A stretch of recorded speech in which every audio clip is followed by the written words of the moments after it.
Good afternoon, students. Let's start a new chapter, the four realms of the earth. In this chapter, we will learn about the four realms of the earth like lithosphere, hydrosphere, atmosphere, and biosphere. Now look at these pictures. You can see the picture of atmosphere, the water, soil, and the living things. So we know that life is possible on earth because of this presence of water, air and soil. And these water, air and soil are known as the three realms of the earth or the domains.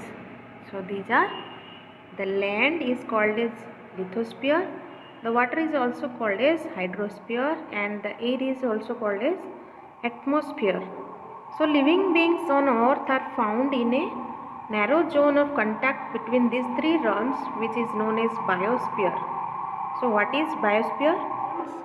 Where the three realms of the earth like atmosphere, lithosphere and hydrosphere meet is known as biosphere.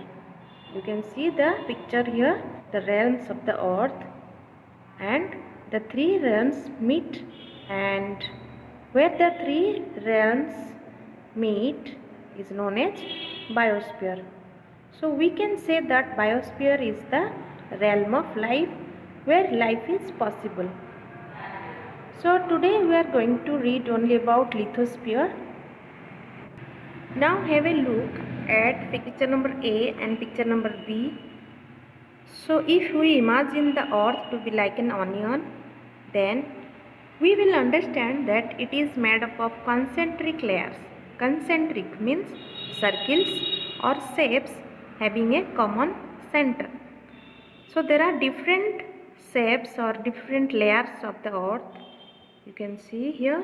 And the uppermost solid layer of earth surface is known as crust, and it is made up of two solid layers like Sial and Sima.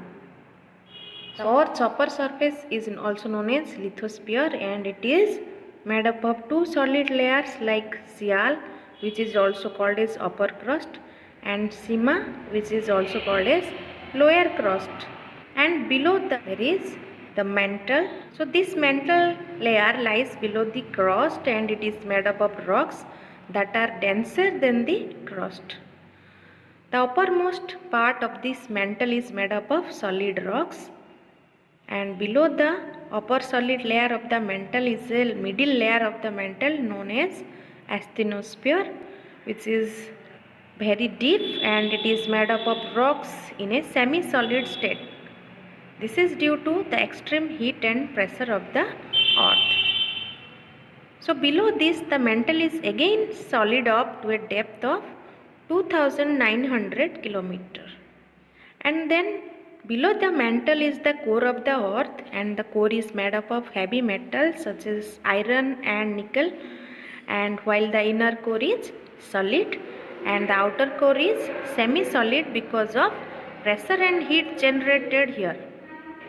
So the earth's surface is totally divided into three layers like crust, mantle and core.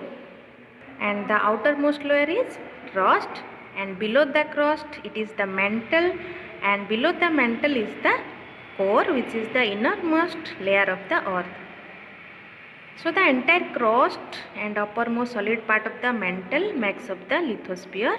So you know that lithos in Greek means rock.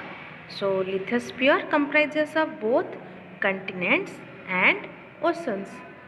The land part or the continents is about 29% of the earth's surface, and the ocean is about 71% of the earth's surface. And there are many physical features such as mountains, plains and plateaus present on this lithosphere. So these physical features are important as they support a variety of plants and animals on it. So children, we will learn about the continents in the next video. So that is all for today. Thank you.